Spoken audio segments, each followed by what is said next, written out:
What's up guys, Sensei here, back with a brand new What If. What if Kid Naruto was blessed by the devil? The movie, here's a summary. Naruto dies at the hand of a mob because they don't like what is sealed in his gut. He meets the devil in the afterlife who gives him 3 wishes. Can the shinobi world handle a super genius Naruto? If you want to find out how this Naruto shakes the ninja world, give this video a big thumbs up, subscribe to the channel, and hit that naughty bell to be updated on my latest videos. With that out of the way, let's dive into it.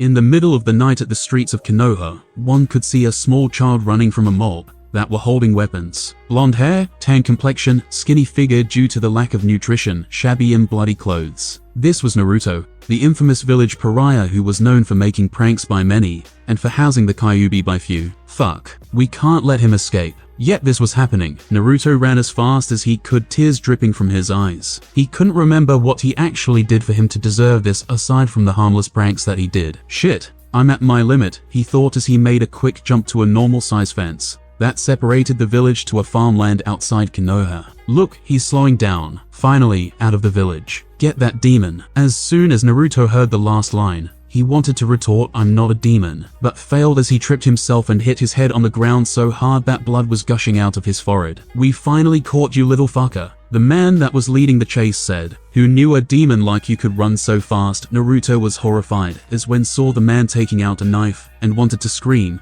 but was too late as the knife was stabbed on his chest, where the heart was located. Or, "You shouldn't have killed the demon, the Hokage favors that child very much," one mob shouted. The man who stabbed Naruto only smirked. "I no longer care about his laws. Fuck the Hokage," he shouted. "Yeah, we finally avenged a famines. The village will thank us for this." The mob were cheering as they finally ended the life of the supposedly demon that was Naruto, while the latter's body was lifeless on the ground. How courageous! A man wearing a cloak suddenly revealed himself out of the woods. The mob turned to where the mysterious man was, and quickly raised their weapons as to fight this stranger. "Hey man, you better stay out of this," the mob leader wearily said. "This does not concern you." The cloaked man suddenly smiled. "Killing is for me okie doke," but the smile became devilishly psychopathic. "But children are off limits." Killing intent began to rise and choke the mob due to its malicious nature. "Tell me," the cloaked man spoke, "do you bleed?" Location, *UNKNOWN*.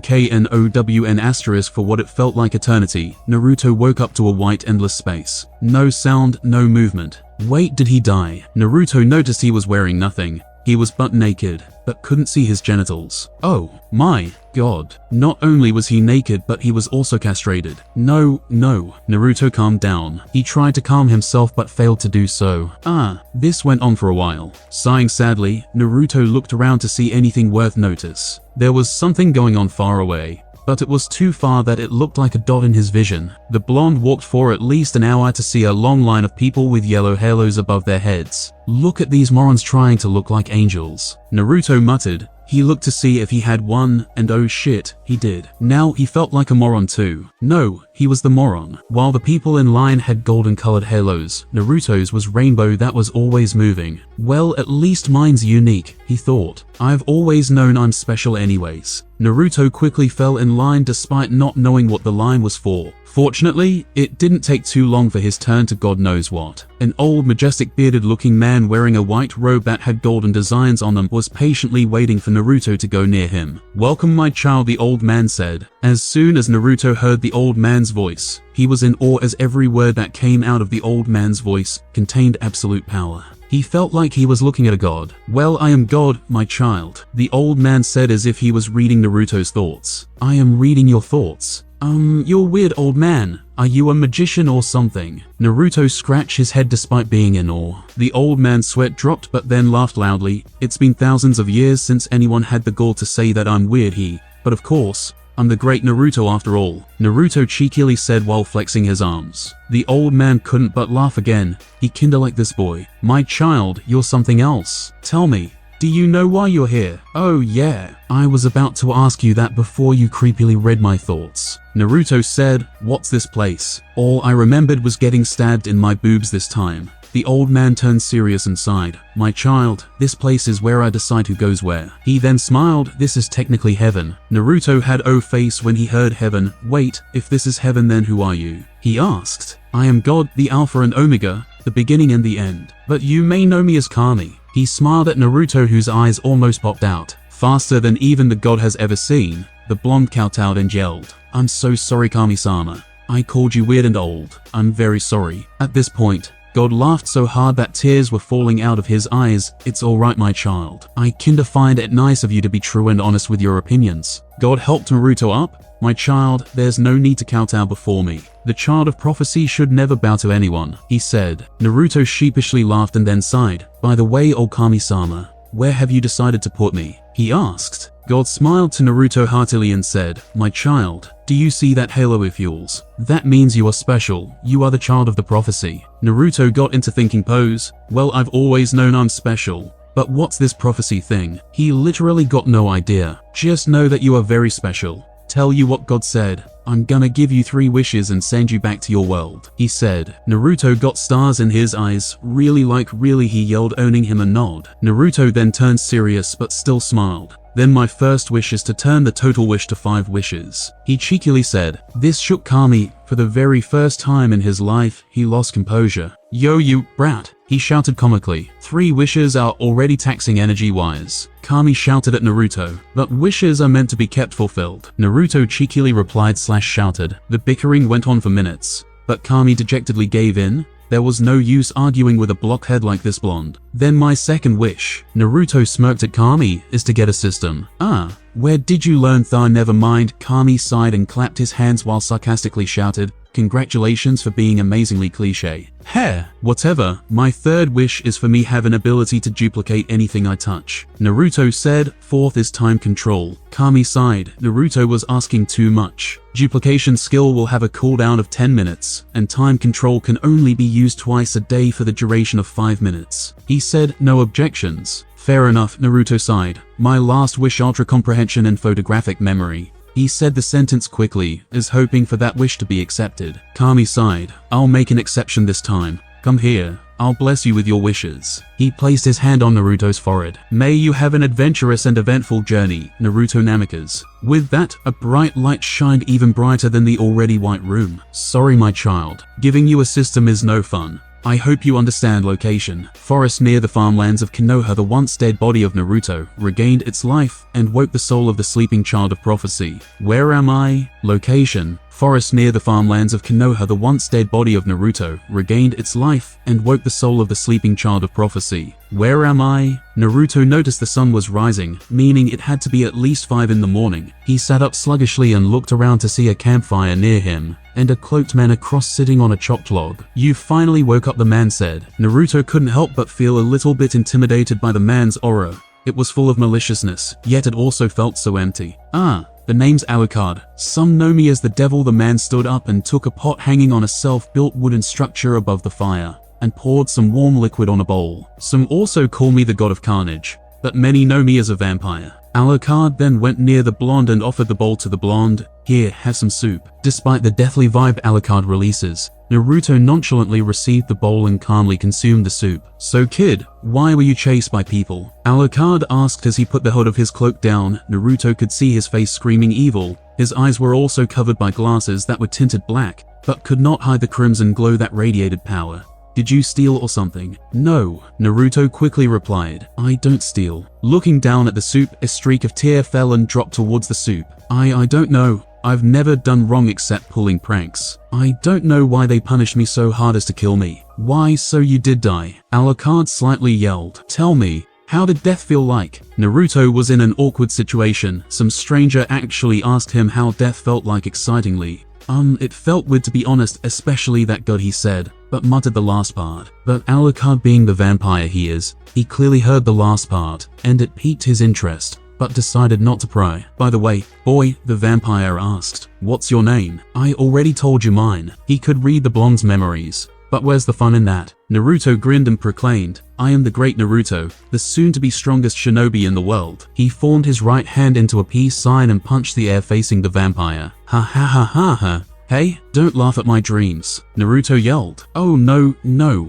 Alucard stopped laughing and said, I just find you a little bit interesting. Don't believe you. Naruto snorted. One shouldn't laugh at others' dreams. He then sighed. What should he do now? He would just die if he'd go back to the village. Hey kid, why don't you go with me? Alucard suddenly said with a blank face, shocking Naruto. But the blonde thought about it and hesitated. All he knew about this man before him was his name and nothing else. Naruto also knew this guy was also strong from the density of the aura he was currently giving. But that's just about it. However, this guy helped him more than anyone ever have for the past few years. Naruto's thoughts were getting complicated until he heard Alucard speak. I'll promise to teach you a thing or two on your road to become the strongest. Alucard grinned. This cleared any doubts Naruto had on his mind. Let's go. Where are we headed? Can you teach me some cool jutsus? Like the fire that turns into dragons. Naruto was about to go on and on about jutsus until Alucard raised his hand, signaling Naruto to stop. First of all, I don't know any jutsus or techniques insects have. Naruto was about grown,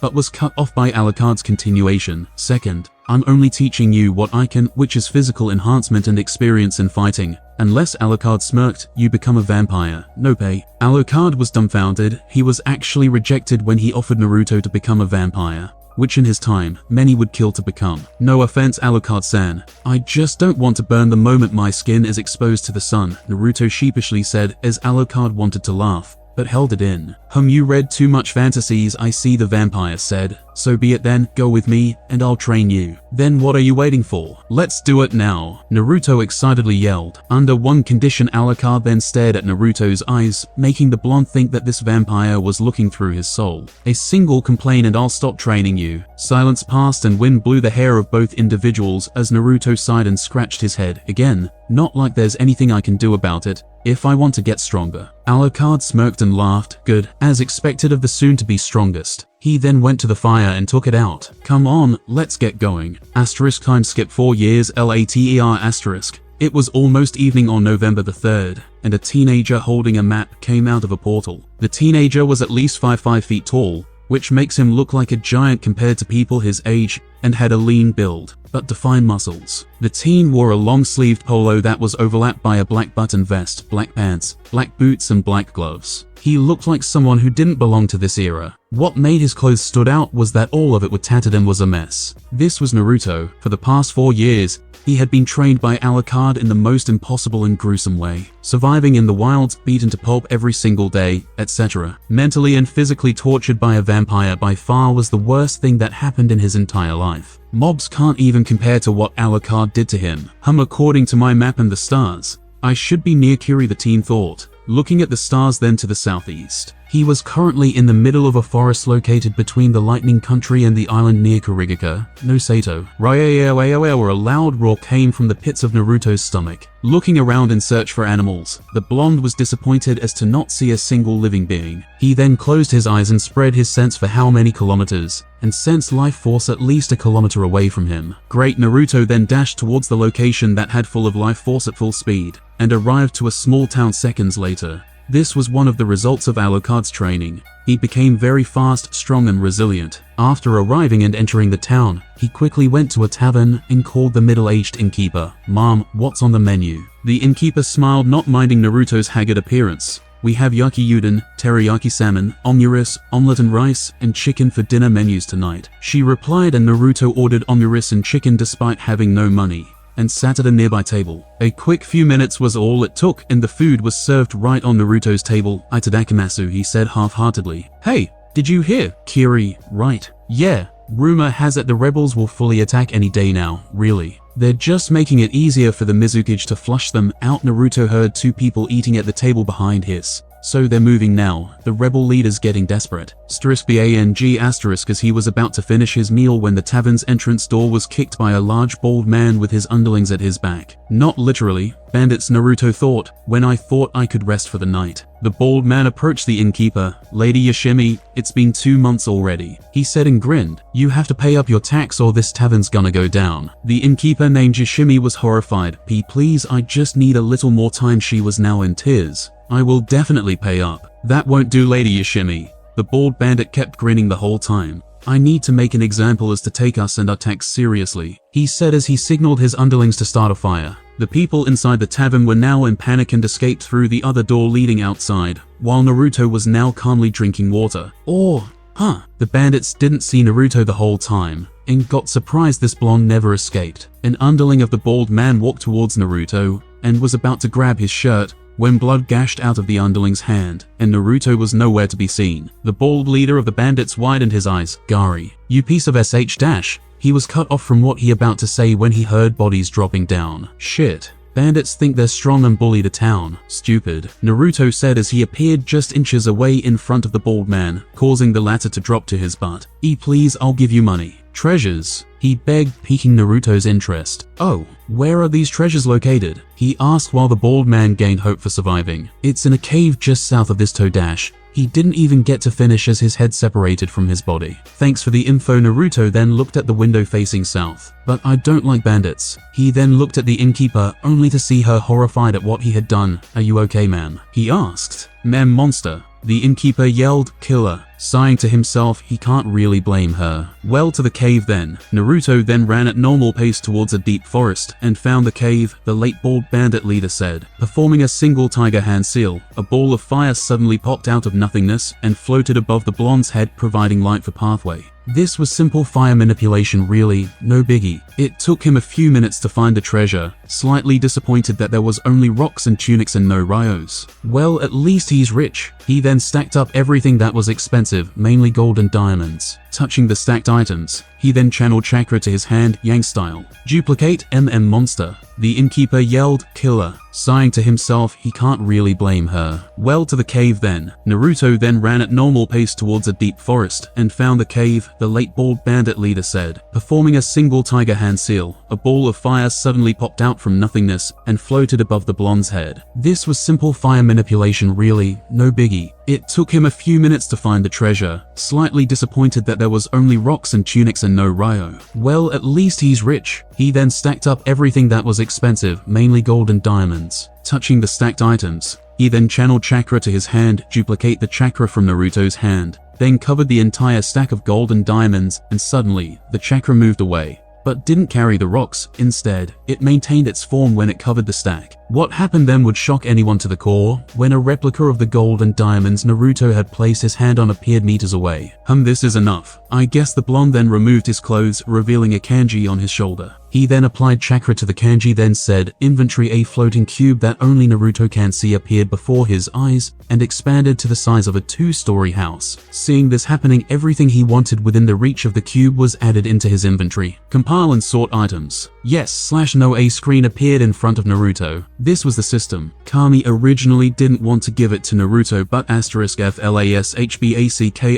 sounds of explosion and yelling could be heard on a forest occupied by no one but the vampire and Jinchuriki. Come on, brat. Let me see how tough you are. Alucard shouted at Naruto while throwing a punch towards the blonde's jaw, knocking him out, making the vampire stop on his tracks and looked at the environment full of blood. I guess I pushed it too much, Alucard sheepishly said, while a soul was coming out of Naruto's body. Location: Heaven. Okay, next Kami was sitting on his majestic throne while judging the souls. Okay, next. As he said that, Kami looked at the book that was on his hands. He was having the time of his life. Old man. This voice, don't tell me you owe me the system, old man. Oh my god. Wait, I am God. *present*.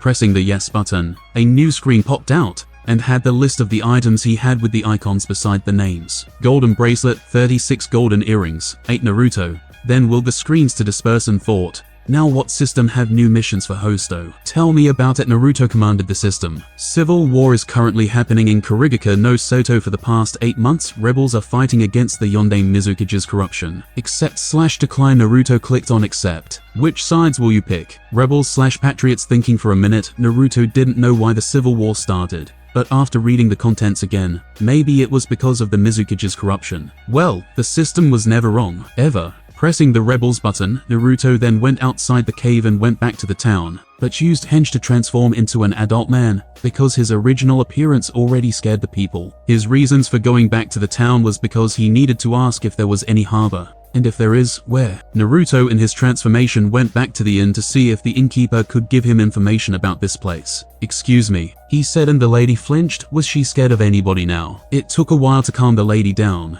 and got his information for the location of a harbor. It was at the very south part of the island, but it only took him a minute to arrive at another small town. The first thing he noticed about this town was that it was failing. It seemed that shipping was the only means of income for this town to develop, but because of the civil war happening to the mainland, they were paid less than the normal price for cargoes and labors. That's why big ships were just floating near the island, and small boats were the only ones used, so that people here could at least stack their food supply, since meat seemed to be scarce on this land. Looking around, Naruto saw a chubby merchant talking to an old man. That looked to be the town mayor in front, a big yet old town hall. He walked towards them until they noticed his presence. "Good evening, gentlemen," Naruto initiated. "I would like to know if there's a ship here that will sail to the mainland." The old man seemed annoyed at what Naruto asked. "Huh? Mainland?" The town mayor then shifted his gaze onto Naruto. "Why? Do you want to go die there? Don't you know there's a war going on there? Only a fool would go. So you want to go to the mainland dash?"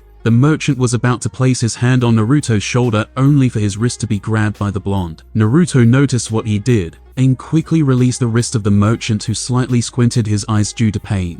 "Ah, sorry there, my reflex suddenly kicked in." The merchant completely waved it off. "Mah, it's fine." He smiled. The name Steve, the soon-to-be one of the most successful man in the world. Steve offered a handshake. The merchant's introduction slightly surprised Naruto, English name, but returned the handshake right away. Naruto Steve grinned. "You wanted to go to the mainland, right?" he asked. "I wanted to go there too and earn money through selling my supplies." "So, what's stopping you?" Naruto asked, raising his brows. Steve sighed and explained why he couldn't. The usual price for hiring a sailor was at most R30. But due to the sailors having the fear of going to the mainland, they raised the price to an absurd amount of R200 per destination. The merchant had to pay R6,000 on sailors alone. Then there was also the rent of the cargo ship, which was R10,000 per week, and had to use it for at least a month. All in all, he needed a whopping amount of R46,000, but only had R31,000. That's why he wanted to borrow R15,000 from the mayor as a loan. But the mayor couldn't cough up that much amount of money, because he didn't trust the merchant just yet. "Tell you what," Naruto said, "I'll take care of the money for you, but you have to get me across the ocean to the mainland. Deal?" He held his hand for a handshake, hoping to make a deal. Steve was skeptical for a second, but sighed and shook Naruto's hand and said, "Deal. I'll see you on the ship first thing tomorrow." "Then?" agreed. Naruto nodded, then turned his gaze towards the town mayor as the merchant left for business. "Now, mayor, I would like to sell some valuables for your country. Would you like to take a look?" This piqued the mayor's interest and nodded. "Let's talk inside." Sitting on a sofa that looked old but still clean, Naruto crossed his legs and relaxed one of his arms on the sofas and held a cup of tea on the other. "So, Mr. Naruto," the mayor started, sitting across the blonde, "may I know what valuables you were talking about?" Taking his time, Naruto sipped his tea and stared at the mayor's eyes, making the latter a little bit intimidated. "Gold. I want to convert my gold into cash," Naruto said as he placed the cup down and willed a bar of gold to appear on his hand. "How much is a 400 ounces of gold bar worth?" The mayor was surprised and didn't know what to say after seeing the gold bar. From the looks of it,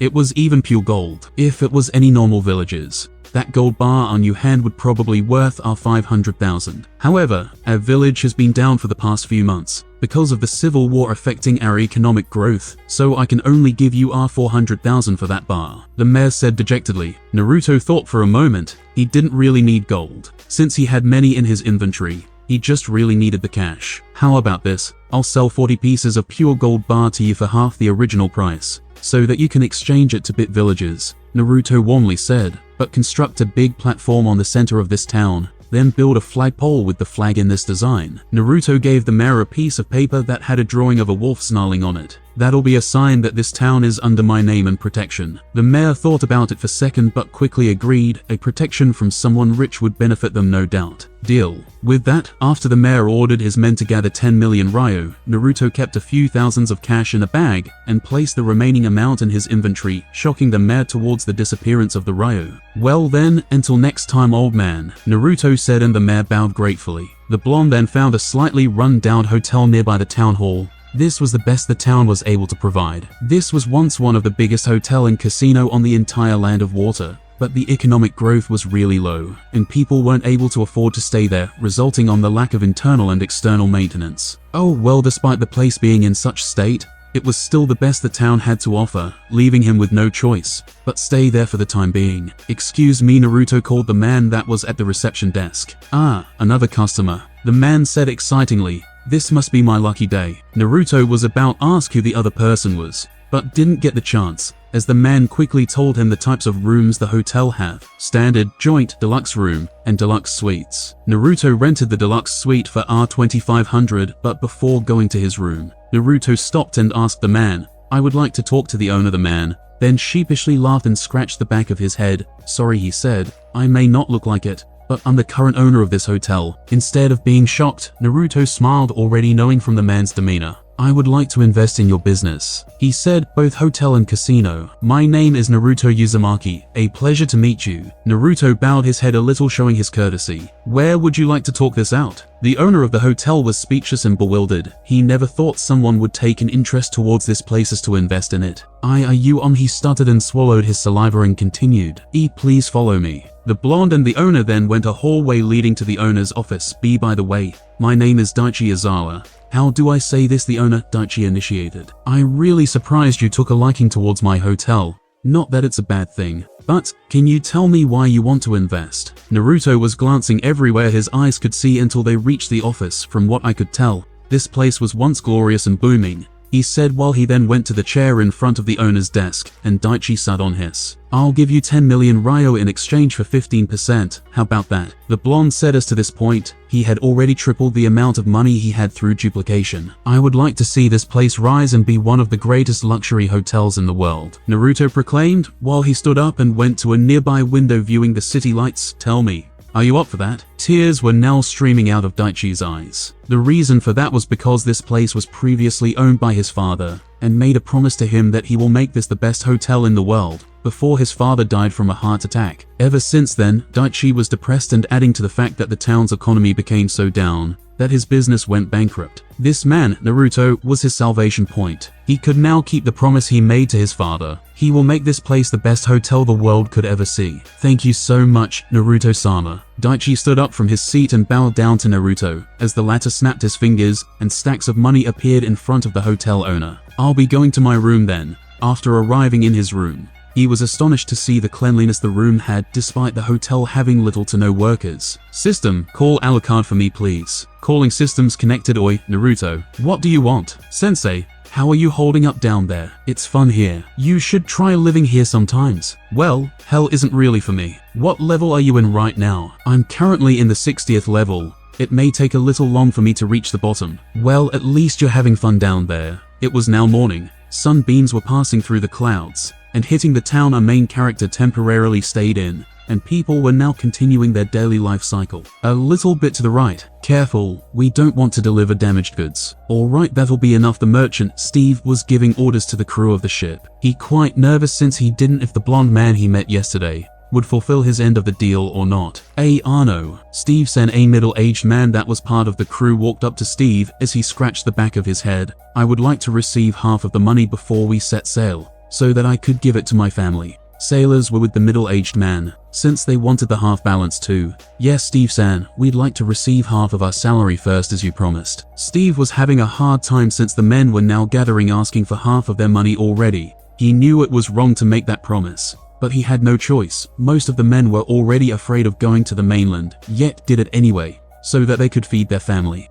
Guys, Steve, here." The merchant then turned to his back to see Naruto holding a bag. "Naruto-san." Steve took the bag Naruto stretched his hands on. "What's this?" Naruto then neared his mouth to the merchant's ears and whispered, "That's 100,000 rye. Use it well." With that, Naruto walked and arrived at the ship deck. This shocked Steve for a second, but he wasn't the soon-to-be the best merchant for nothing, and quickly kept his composure, despite the money bag on his hands, and followed Naruto's lead. "Naruto, thank you. You've helped me so much." He then bowed towards Naruto as they arrived at the deck. "If there's anything you need, as long as it's within my capabilities, I will do it." Naruto faced the endless sea, just fogged, and thought for a moment. "I'm planning to make my own group, a guild per se," he said, and then looked towards Steve. "Be my first member." The merchant got confused for a second but agreed nonetheless. Then so be it, he said. But what will be the name of this organization, Naruto-kun? System notice. Create a name for your guild. Name. A name. We will be called, Naruto said, the Snarling Wolves. Guild name updated. Guild name. The Snarling Wolves. You have received 100 guild points for adding a member. Guild leader. Naruto Uzumaki. Namika's guild members count. 1 guild points. 100 guild points. Gotta look up to that later. Steve widened his eyes for a second, releasing something. Snarling Wolves. Wait, isn't that the flag that was on the middle of the town? Heh, of course, this town is in my protection. Naruto grinned and tapped the merchant's shoulder. After their little conversation, Steve then directly paid the whole crew of sailors the amount he promised. Not half, but the full amount. They set the sails after the money distribution and sang songs, drank bottles of beers. Naruto also drank to keep the act. It didn't really bother him, since he could control his alcohol tolerance due to Alucard's training. It was now lunchtime. Most of the crew were now eating. Some were controlling the sails and keeping watch, and will take turns after. Naruto and Steve were the only ones eating at a table facing each other, since they were the boss. So Steve, Naruto initiated while they ate slowly. What side are you on? Oh, you mean the Civil War? Steve asked but continued. I'm siding with the rebels. Bloodline users didn't do anything wrong, but the Mizukage wants them gone. I hate the fact that he's just abusing his power. What about you, Naruto-kun? Naruto sighed in relief. At least they were on the same side, and didn't have to change the merchant's mind. Rebels too. He didn't want to explain why, so he just plainly said his answer. After delivering your supplies, what do you plan to do? Naruto then asked out of the blue. Will you continue on delivering cargoes? The blonde's question made Steve think for a minute. Naruto-kun, as you know, I am a merchant, he said, and waited for Naruto's response, and only got a nod. I may make decent money through selling my supplies, or won't earn anything at all. Naruto nodded his head and motioned for the merchant to continue. My name is Steve Gato, brother of Gato of the Gato Company. I was the outcast of my family, while my parents were in favor of Gato. Steve revealed, to tell you the truth, I don't want to remain as a merchant. I want to be something else, someone greater than my brother. Naruto was shocked to say the least. This was the brother of the Gato Shipping Company. He couldn't believe it. So what do you want to become? For the past few centuries, the surname Gato was one of the names that were feared throughout the land of water. My parents were very supportive of my brother, hoping that he'd become a great ninja one day. But to their dismay, Gato was born without the talent to become one, as he couldn't muster his chakra, and as he grew older, his chakra coils adapted his low chakra level, and was forced to learn business instead of chasing his dreams of becoming a shinobi. I, on the other hand, left my family at the early age of 15 and became an Anbu at 20. I wanted to become someone who would surpass my brother in everything we do. Naruto was in a daze for a minute. Listening to this man was like listening to your mother disciplining you. Again, after this. What do you want to become? Now that I'm part of the Howling Wolves, I'll do my best to make sure this guild will have its way of making money. The merchant said, I'll build an auction house under the name of our guild, but I don't know where. Both Blonde and the merchant were now silent. I know, Naruto yelled a little bit. Why don't you come with me? I'll be going to Konoha after the Civil War. Surprised, the merchant asked, wait, after the Civil War? What do you mean? Naruto stood up and looked towards where the ship was facing, and saw an island becoming clearer by the second. My purpose for going to the mainland is because, Naruto said, I'll end the Civil War. Left in the middle of a forest in the mainland, Naruto and Steve were in a carriage and 2 wagons following them. They have just arrived an hour ago, and Naruto could have been at the rebel camp in just a few seconds. But he thought about the merchant's safety, since he was now a part of his guild. Naruto was silent and just wandered his eyes on the road, while Steve was just sleeping due to him being unable to sleep on the ship. System status. Status name. Naruto Uzumaki, Namika's age. 12 Po-simplified version. Naruto cut off the system's long boring information. Name. Naruto Uzumaki, Namika's race. Human STRs. This is to show how strong you are. Int. CS plus chakra / energy / mana level or capacity. Will plus chakra / energy / mana regeneration. RD. A plus reaction speed or reflex. SPD. Plus determines the speed, and CS determines the toughness and resistance. Luck. Question mark. Luck. Everybody knows that chakra affinity wind. Plus water. E plus earth. E dash fire. A dash lightning. Chakra control. Dash special abilities chakra manipulation. A plus. The more control, the less hand seals Fuinjutsu LVL. Uzumaki rank S dash. That should be alright. I managed to rank my chakra control up by a little bit. Naruto thought things during the travel, and came up with something. Inventory. The blonde channeled chakra to his tattoo on his shoulder, and a cube appeared in front of him. Expand cube. Yes/no. Clicking no. A screen then popped out. All I have here is a bunch of Ryo and stacked rocks. He then got 4 diamond rings that stood out of all the rings in his inventory. One had the color black on it, the other red, yellow, then blue. He then planted a telecommunication seal on the rings and duplicated it a bunch of times except the black one. He named this Cellular Telepathic Transmitter, or CTT. This was a finished product he had from the prototypes he made using Alucard as the experiment. However, Alucard's version needed the system because he directly planted the seal on the vampire's skin, with nothing to act as the sender/receiver. The rings serve as the purpose of ranking in his guild. Black Alpha, Red Beaters, Apprentice or Students of the Alpha, Sentinels, Yellow Assassins, Lead Warriors, Blue Hunters, Scouts. Naruto then wore the black ring on his finger, signifying that he was the Alpha, the leader of pack. He then kept the rings on his inventory except one red ring. Steve *SNORE Steve *SNORE *SLAP*.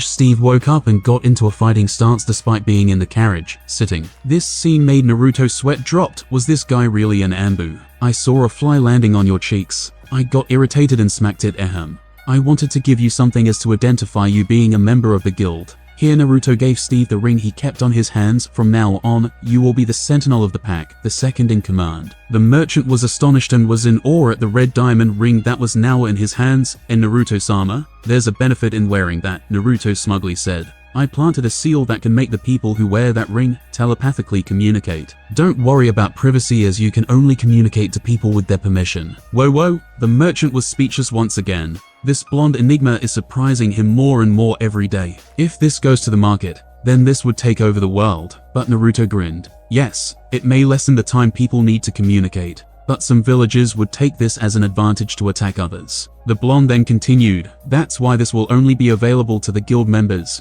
If the owner of the ring dies or plan to sell it, then the ring will quickly decay the moment it senses the bearer's ill purpose, making it useless. Steve then wore the red diamond ring and got surprised when Naruto telepathically talked to him. It also feels luxurious, right? Wow, we're actually communicating without speaking, of course. With that, the journey to Kurigaka Rebel Camp was a peaceful and quiet one. They then arrived at least 500 meters near the camp by the night, to which, as Naruto can see through his eyes, 2 guards were watching outside the camp. The first was almost sleeping, while the other was really sleeping. Both the merchant and blonde were now walking on foot since they were now near the camp. Steve and Naruto were slightly annoyed in seeing 2 useless guards that can even be killed by a genin due to their carelessness. Steve, go back to the carriage and pretend to look like a really rich businessman, Naruto said to Steve telepathically. I'll act like I'm an enemy for a moment. Steve sighed and went to the carriage, not questioning Naruto's orders. The blonde was now wondering what he should do to make all the people here notice his presence. Wait, that's it. Naruto dashed towards the gates and unleashed his killer intent and channeled a little bit of chakra to support it. He exhaled. ** rumble **. The land was now shaking, and people of the rebel camp were now fully awake and panicking, because of the density this killing intent had. The leader of the rebel camp, Mei Terumi, was trying to think what had happened. This energy didn't feel like Yugura. It felt like someone at the same level or even stronger.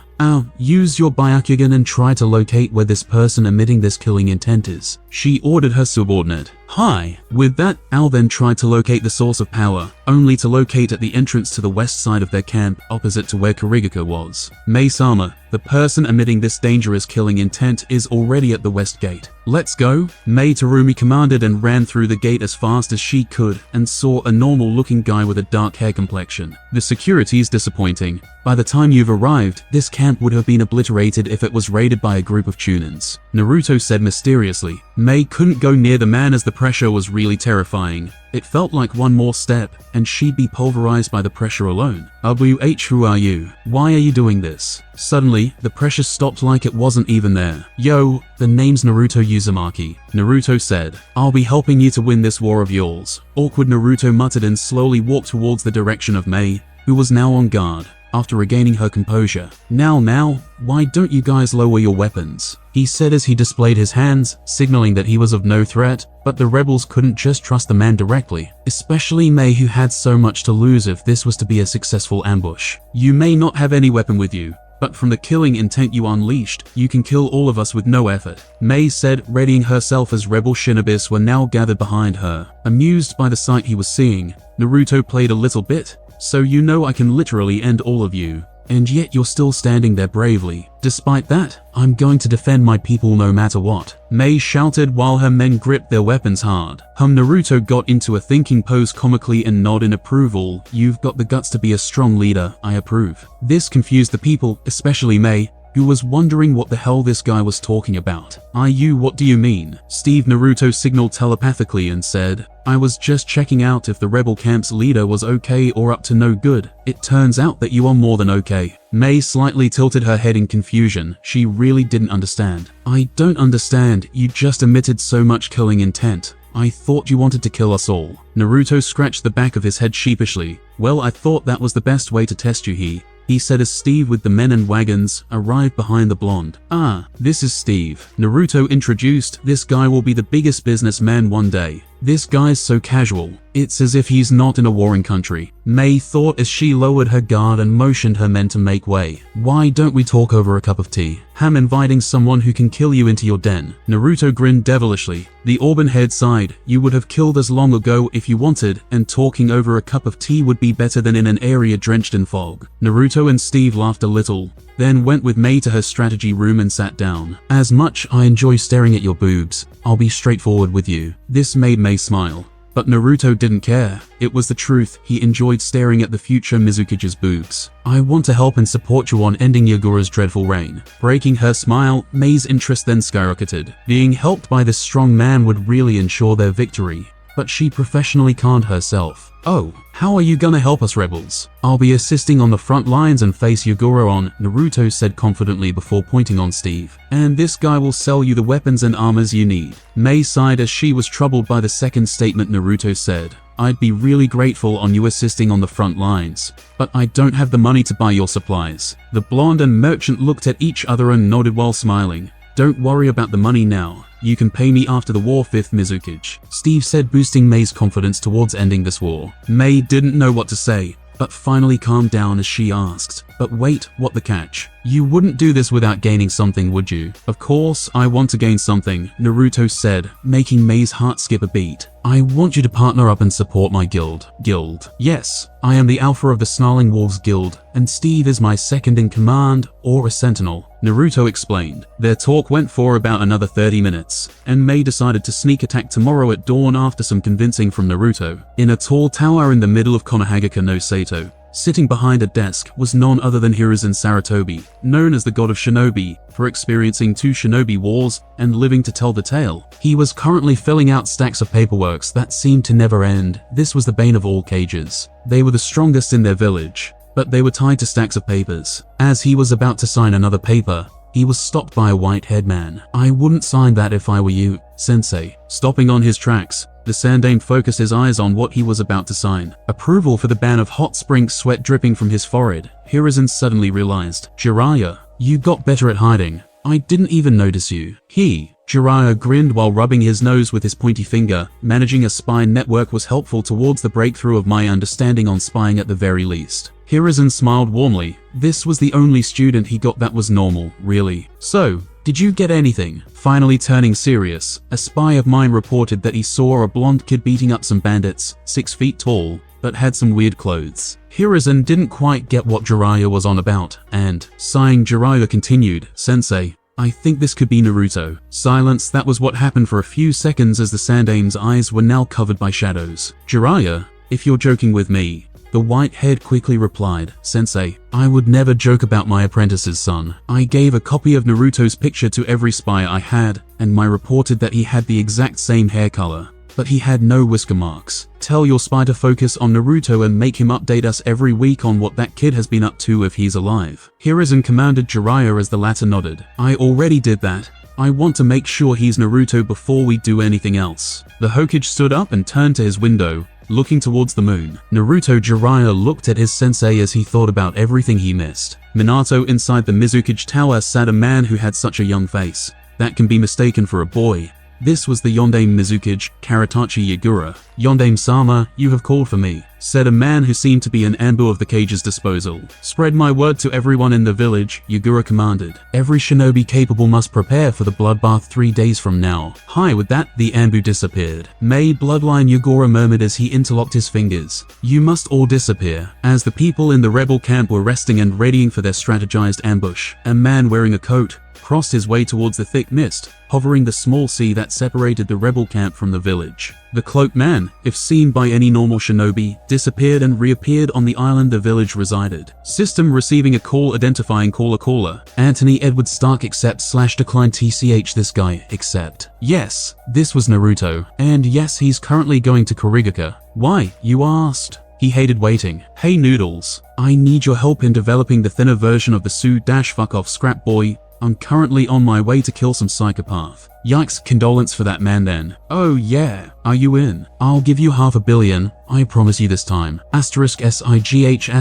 yeah. I'll help you when I'm available." Naruto gave up and ended the call, once again focusing on what he needed to do. Arriving at a strange-looking stronghold, Naruto stopped on his tracks and expanded his senses. Noticing the biggest chakra level on the tallest tower, he applied a little chakra on his feet and jumped towards the tower, landing on a big window, noticing a small-looking teenager with stitches under his eyes. "That must be Yagura, he's as short as the rumors say." Naruto inwardly laughed as he announced his presence. *HEM** before Yagura could react, his neck was gripped by the cloaked man, and couldn't move as his chakra was absorbed at a rapid pace. Giving the most devilish face he could give, Naruto said, "Hi there, Yondaime, how's a cage's life?" The Sambi Jinchuriki got creeped out and wanted to shout, "Rape," but couldn't as the man's grip was too strong. He couldn't even breathe. Punching Yagura on the jaw, Naruto knocked out the teenager-looking cage and applied some chakra on his hands, and blocked the Ichibi's chakra from flowing on Yagura's coils. "5 elements seal," Naruto creepily said as he thrust his hand on Yagura's gut where the seal was located, resulting to a little bit of screaming from the cage.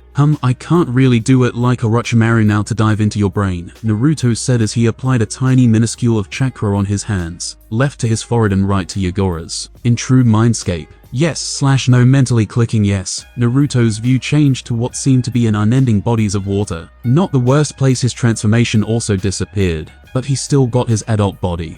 That was nice. Naruto turned around to see the big Sambi looking down on him with the Sharingan on its eyes. "So you are controlled, tell me, who controlled you?" Instead of receiving a reply, the Biju fired a water bullet towards Naruto. "I have no reason to beat you to pulp, Sambi. Do you want to do this the easy way or the hard way?" Naruto put his hands up, signifying that he was of no threat, but only received another water bullet in return. "Okay, so you want to fight that bad, huh?" Naruto got irritated and blinked towards the Biju's head and directly punched it so hard that the Biju was sent a lot of kilometers away. "How about that, you overgrown turtle?" Naruto shouted towards the Sambi. Gravity style. Pull. Naruto extended his left hand to execute the technique and gripped his right into a fist and punched the Sambi again. Naruto dashed towards the Sambi, but the Biju was now scared to even look at the guy, so the turtle could only run as far as it could, but to its dismay, Naruto suddenly appeared blocking its path. "Have you calmed down now?" Naruto said as he made a sword made out of chakra. The beast's eyes widened as it saw the sword. It emitted so much energy that it felt it could die any moment now. "Why yes, stranger," Sambi could only stutter from the sight he was seeing. He couldn't believe there was someone this strong except his father. Naruto sighed in relief. He thought this would go on for long. He stopped a flow of chakra on his hand and made the sword disappear. "Kai!" Naruto exclaimed as the Jinjutsu that was on the Biju disappeared. "Shh, huh? Yagura that was near the two that was fighting minutes ago woke up. What's going on?" Naruto smiled as he looked at Yagura. "Nothing. Mr. Sambi and I just had a little talk." The blonde then smiled at the beast. The poor beast could only nod in return, fully creeped out by the mysterious hooded man. Yagura wanted to say something as memories flooded inside his brain. "No,"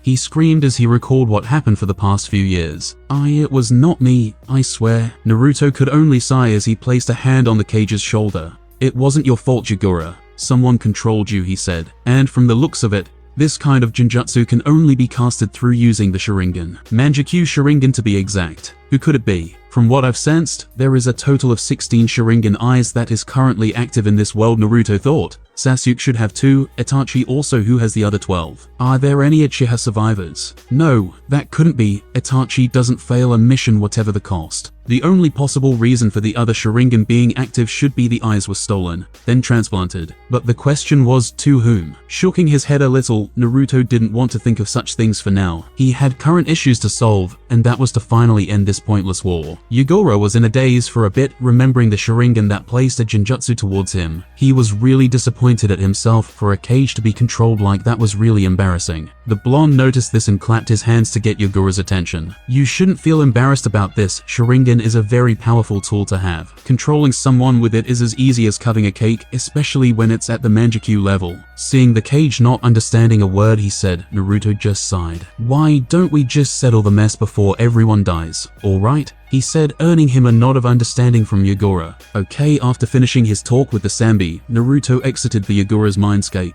Ugh, the cage grunted as the seal Naruto placed made want to vomit and hid chakra control was so bad. I'm grateful for releasing me from the Genjutsu, Yugoro stated. But can you release your seal? The blonde got into a thinking pose and had a serious face on him, while releasing a lot of killer intent. How about no? This made Yugoro want to puke more. What did I do? Was I asking too much? Naruto slowly rose his hand towards Yugoro, of course. Naruto eyes smiled and released his intent like nothing happened, making the cage sweat drop. What a weird man. Naruto proceeded to apply chakra to his fingertips and undo his seal, Fuin Kai, making Yugoro's control over his chakra back. The blonde helped Yugoro in standing up as he said, Yugoro, as you know, many have died because of this pointless war. This earned him a nod. Yugoro was guilty despite being controlled. He was the cage, so he was responsible. I'm going to stop this now. Let's go. Naruto nodded, and they both sunshin towards the battle camp. After arriving on the biggest tent of the camp, there were 20 Jounins, 18 watching the map in the table, and 2 discussing and relaying the plan for the attack. All Jounin noticed their cage and an uncount person beside their leader.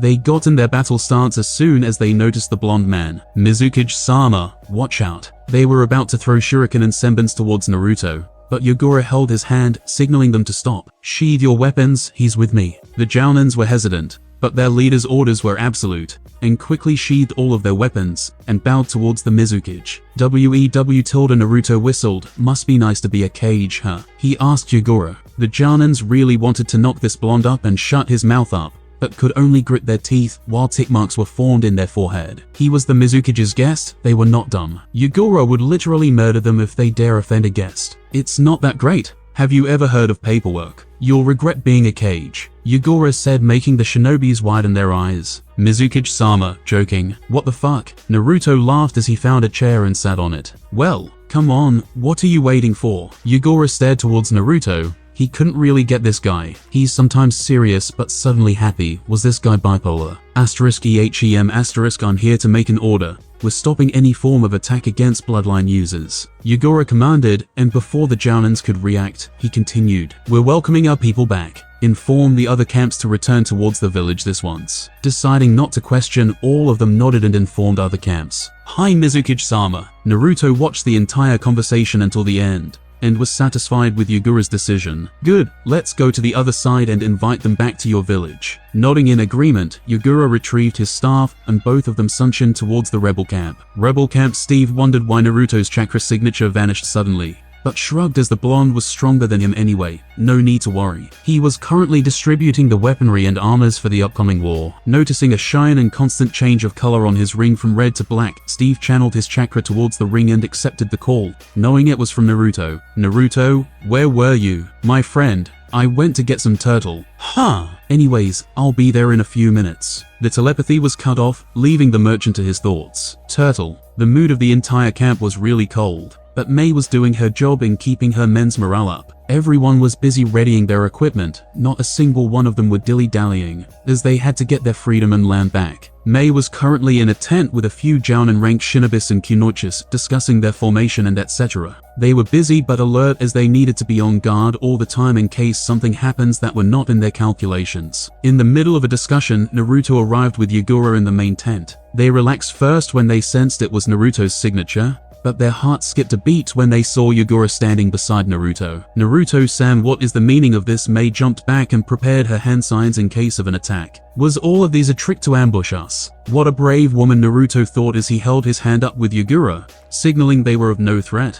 But Mei didn't believe since the leader of the opposing faction was standing just a few meters away from her. Sheathe your weapons. Mei, I can explain, so calm down. Naruto wryly smiled. He knew this would happen, but didn't plan on what to do since he really didn't care. Hear me out for a minute. Then you can ask your questions later. There was a few seconds of silence before Mei broke it and said, Speak. The blonde could only sigh in annoyance. What a scary woman. So that's what happened. Naruto quickly explained everything from Yagura being controlled until the present, where the shinobis camping just outside the village finally retreated back home. Mei and the other Jounins couldn't believe what they heard. It was too good to be true, but still hoped that this was truly happening. How can we believe everything you said? Back in my time, nobody believed in liars out, Mei's assistant said, making Naruto sigh. Again, he wasn't good at these kind of stuff. He'd usually lean towards killing his opponents then leave, not caring about the collateral damage. But the missions given by the system was very important for him to be careless. The rewards given by missions were very beneficial for him,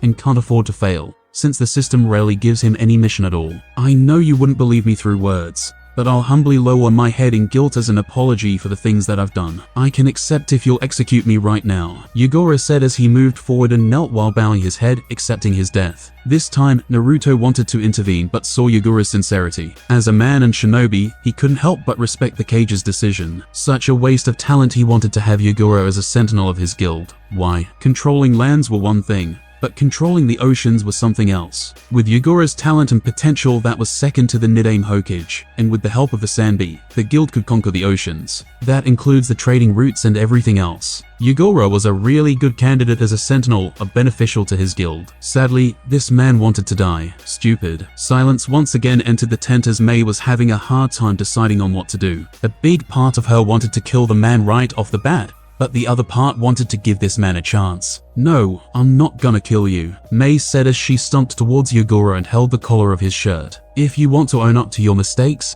then don't die escaping your problems. If you want to own up to your mistakes, then don't be a pussy and help us rebuild our village, our home. Mei continued before releasing her grip, making Naruto sigh in relief. He keeps on sighing. Tears were flowing out of Yagura's eyes as he looked down. Naruto, on the other hand, showed no emotion, but in the inside, he was fucking happy. Oh, so this was what you meant by turtle, a voice said, revealing Steve just by the entrance of the tent. Naruto-kun, you should have told me about this. I wasted all my time distributing all my weaponry. Naruto could only laugh awkwardly, receiving confused looks from the people aside Steve. Well, let's not waste our time. Yeah, we have some relationship fixing to do. Time skip. 4 days. Everything went well when the rebels went towards the village of Mizugaka. The rebels and patriots even hugged it out and cried. Once again, Yagura was signing paperworks, but you could see there were a bit more stacks of papers for him to sign. I should really give this hat to Mei. He led her people and survived despite being always on the go. This should be enough to end this torture at the very least. Yagura, how's Akage's life? Naruto suddenly appeared on his office and sat on a couch. This earned him a shudder from Yagura. He still remembered that day when the blonde literally beat him without breaking a sweat. I'm planning to give the title to Mei. She's strong and capable enough to lead this village and make it prosper, the teenage-looking Kage said, earning him a nod from the blonde. I agree. You've been a Kage for almost a decade now. The village needs a new Mizukage, Naruto said as he grabbed an apple from the inventory item. They had a conversation for an hour when the door opened, revealing Mei Terumi with her usual dress on. Ah, Mei-san. Yagura smiled, earning him a smile in return. Mizukage-sama, you called for me. Mei bowed slightly as to show respect. Something may have happened in the past, but now, Yagura was her leader. Please come sit beside Naruto. I have something important to tell you, Yagura said, while Mei complied while smiling towards Naruto. I hope I'm not bothering you, Naruto-san, the auburn-haired said, while the blonde just waving off his hands. Not one bit, Mei. I can see your boobs clearer now that we're near this, shook Mei, as she couldn't come up with words to reply. But Naruto continued. I know you're speechless right now. Tell you what, how about a date with me tonight? This time, Mei couldn't control her blush, but was thankfully saved by a cough from Yagura. Naruto, please, don't flirt in my office, it's weird. The blonde couldn't help but laugh. This time it was Yagura's turn to sigh. Mei Terumi, as you know, the war for the past years have been gruesome and pointless. It was bad not only for our village, but also for our country. Because of your performance against me from the war, I was able to gauge your strength and leadership. You have made it possible for your faction to survive despite being on the run. You made it possible to lessen the casualties of your men. Not only that, you are a heck of a kunoichi, and for that, I pass on my hat and name you the Godai Mizukage. The scene was so dramatic. Mei had her eyes wide open. Al was gobsmacked. Naruto was trying his hardest to get rid of his booger. Time skip AGAIN It has been 3 days since Yagura handed his title to Mei as the Mizukage. A lot of people agreed and rejoiced the day the ceremony took place. Especially the former rebels who fought alongside her. They partied after they no longer can't. Naruto was very happy and satisfied with the benefits of his efforts. The day after the ceremony, the blonde immediately discussed with the now Godai Mizukage on behalf of joining his guild. So what kind of guild is this? How should I explain this to you in the simplest manner? Naruto cupped his chin in a thinking manner. It's a guild, Mei. Yes, and I asked what kind of guild. This went awkwardly for Naruto. The truth was that he just want to have many strong companions to conquer this world. You know, what does a guild normally do? Mei sighed in defeat. This man was really strong, but he was really carefree and sometimes childish. We know what a guild does. Let me change my question. Naruto stood up from his seat, which was just in front of the desk of the Mizukage, and went to the corner and poured some tea in a cup. He nodded for Mei to continue. Mei, on the other hand, was serious about this whole guild stuff and intertwined her fingers. Why do you want to create a guild? And what do we get from this? Seeing that the Mizukage was now really serious, Naruto went back to his seat and just calmly sipped his tea. He was taking his time. He wasn't in a rush. Tell me, Mei, why are guilds created? Isn't that obvious? Replied Mei, confused why Naruto even asked her this. Well, you got my answer, SIP*.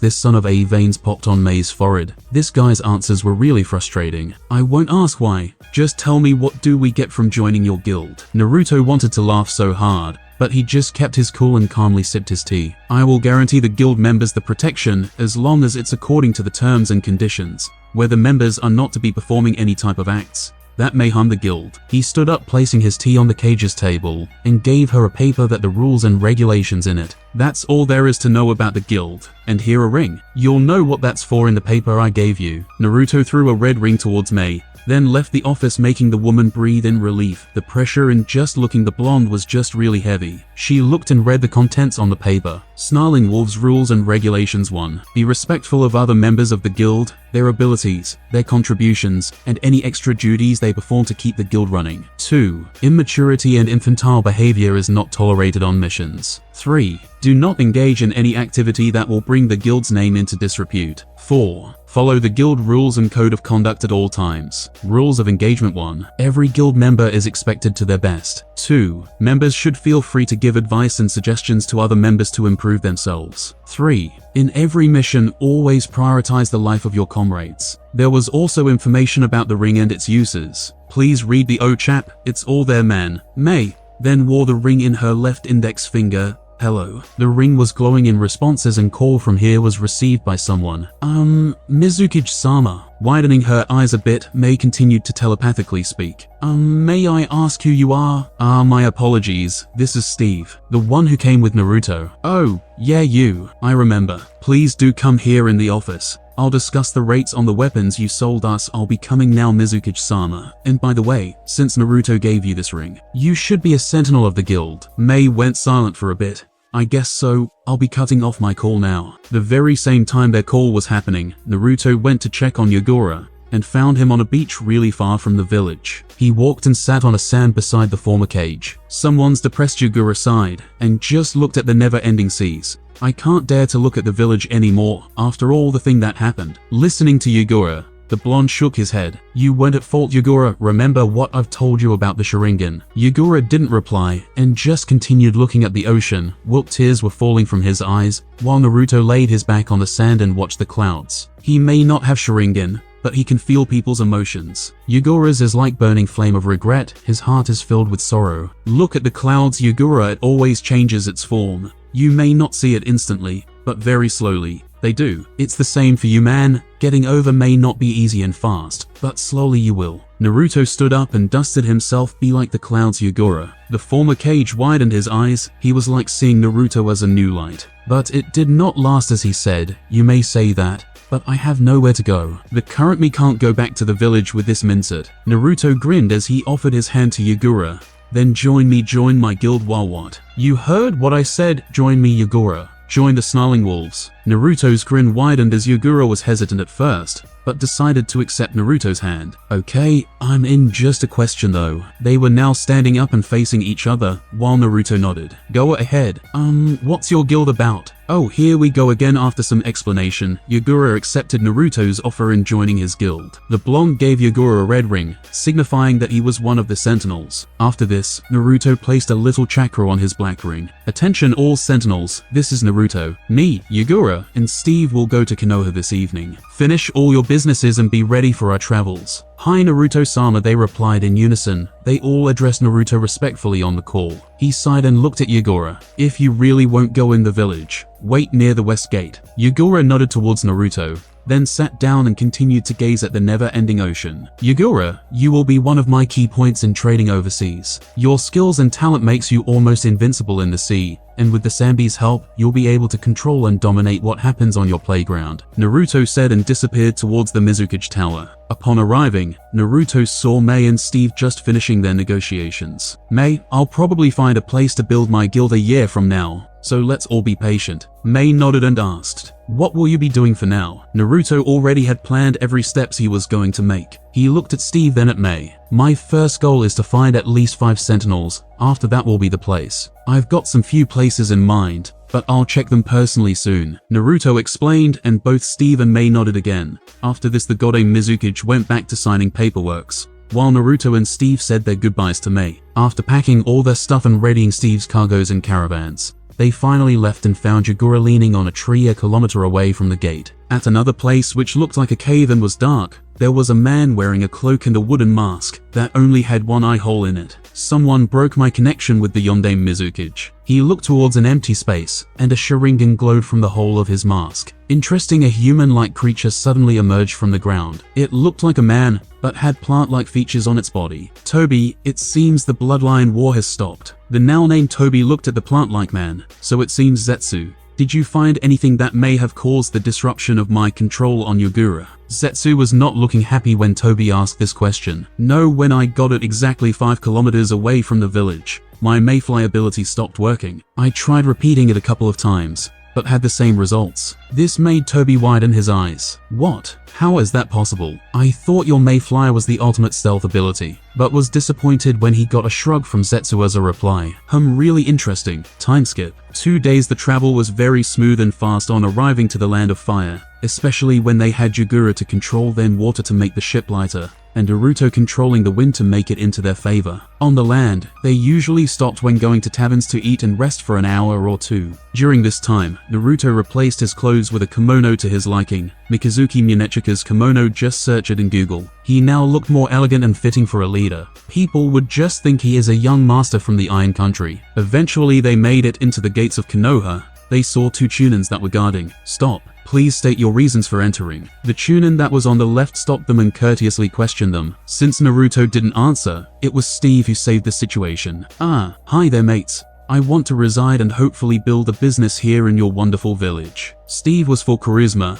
so they naturally got in after signing their name. Naruto was thinking for a bit before looking at the village. How would the old man react when he sees me? Hey, like I'd care. Almost forgetting something, Naruto directly told the merchant, Steve, use this and sell it to the bank. Get the money and buy a villa and a space for business, a land also if possible. He gave the merchant 40 pieces of 400 ounces gold bar, making Steve almost faint in shock. But despite being shocked, he didn't question the blonde anymore. This man was just so enigmatic, so mysterious. He gulped then nodded. Pulling out a storage scroll, Steve placed all the gold in it. Then Naruto, I'll be heading to the bank now. The blonde nodded and hopped out of the caravan. He took a walk and looked around the village. The people were eyeing him. Women were starstruck with his beauty, and men were threatened. They thought he'd steal all the girls. He continued walking until he found a stall that made his heart warm. It was Ichiraka Ramen. Naruto walked towards the stall and entered while pushing the blinds. This earned him a welcome from an old man. Welcome. What can I get for you? The old man smiled. Naruto smiled in return after seeing the old man. These were the only people that really accepted him when he was nothing. I would like a Naruto special, okay? Chuchi was about to shout the order he received, but stopped as he looked at the young man in front of him. Wait, how do you know that menu? No one knew of this menu except Naruto. They made this specially for Naruto only, and him only. Hearing this stranger ordering this special menu made Chuchi pause. Wait, blonde hair and no way. Seeing the Chuchi's reaction made Naruto grin and then laugh a little. How have you been doing, old man? I apologize for not visiting for past couple years. Shock had gotten hold Chuchi as he heard this. This couldn't be. He couldn't believe who he was seeing. This was his #1 costumer Naruto. AM look who I found. Wah-AM in the back was surprised by her father's yell. Who do you mean, father? She went to see what was happening, then saw a costumer. Father, who's that? Why the hell are you yelling? She scolded her father a little bit. Chuchi shook his head. AM, this is Naruto. Hearing this widened AM's eyes. Nah, Naruto. Wait a second. She stopped and looked towards Naruto seriously and went beside him and observed him further. It is really you. AM yelled and hugged him, making the blonde think they're really loud. AM took her time talking with Naruto. She was asking him a lot on how he's been. She wasn't really angry or sad that Naruto left or anything, but she was worried that her little brother was hurt somewhere. After eating his ramen, Naruto said, "Old man, I wanted to talk to you." Being a former shinobi made Chuchi see Naruto's seriousness behind the blonde's smile. How about we talk here? He smiled and led Naruto at the back of his stall. So what did you want to talk about? Old man, I want to turn your stall into a restaurant. Are you interested? Chuchi was taken aback from Naruto's statement but kept calm.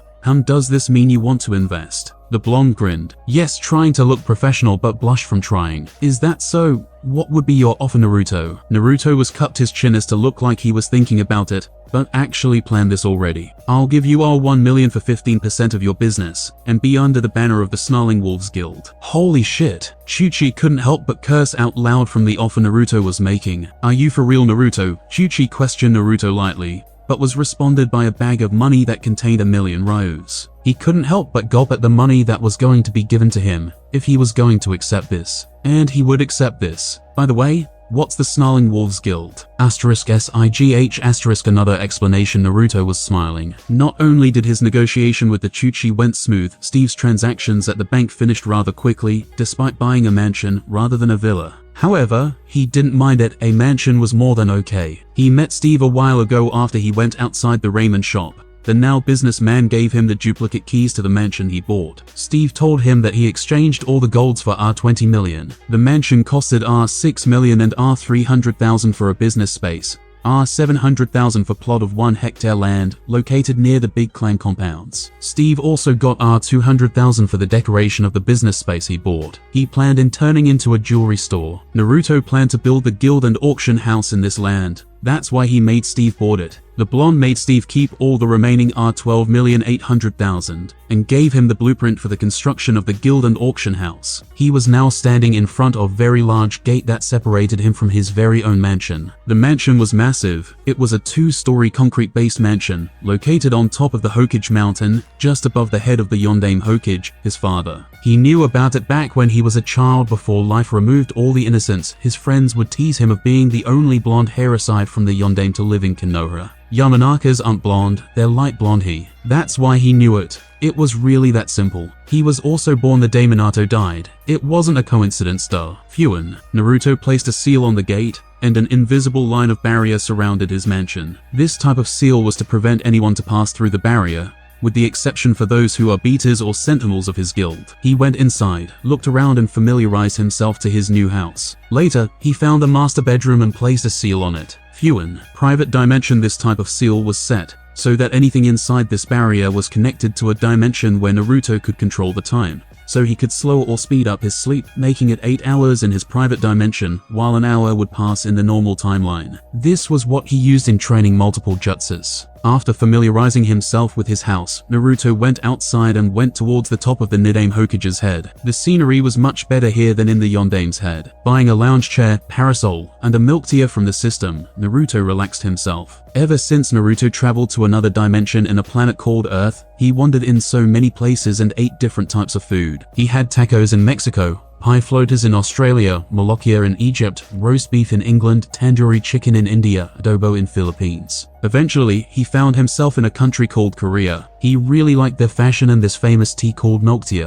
In his first few tries, he was confused by the flavor, but he liked it. After a few more rounds of milk tea, He was addicted. Story end. As he was enjoying his view, someone walked towards where Naruto was situated. Of course, Naruto sensed in the very moment the person walked in the streets of Konoha. That's how powerful Naruto's sensory abilities are. If focused, he could sense the whole continent. His body was like that of Greed, Fullmetal Alchemist, which could withstand any types of attack. Despite this, he was well trained by Alucard in dodging any types of attack that came from the vampire. And trust me, that vampire was overkill. What a good day to relax, ain't I right, old man? Naruto said this while continuing and admiring the view. So the 10 Sharingans are planted in your body. And well, it doesn't matter as Izanagi doesn't work on me anyway. The old man joined Naruto in looking at the view. What do you think of the village, young man? Hearing this, Naruto just took a sip from his favorite drink and chewed the pearls inside it. He took his time and replied, a good economy for business, and continued to sip his drink. Look at me, boy, the old man ordered him. However, Naruto ignored him and continued to sip his drink. So what? You can control me with that stolen Sharingan of yours, Danzo? The now named Danzo widened his eyes and looked at the blonde warily. Tell,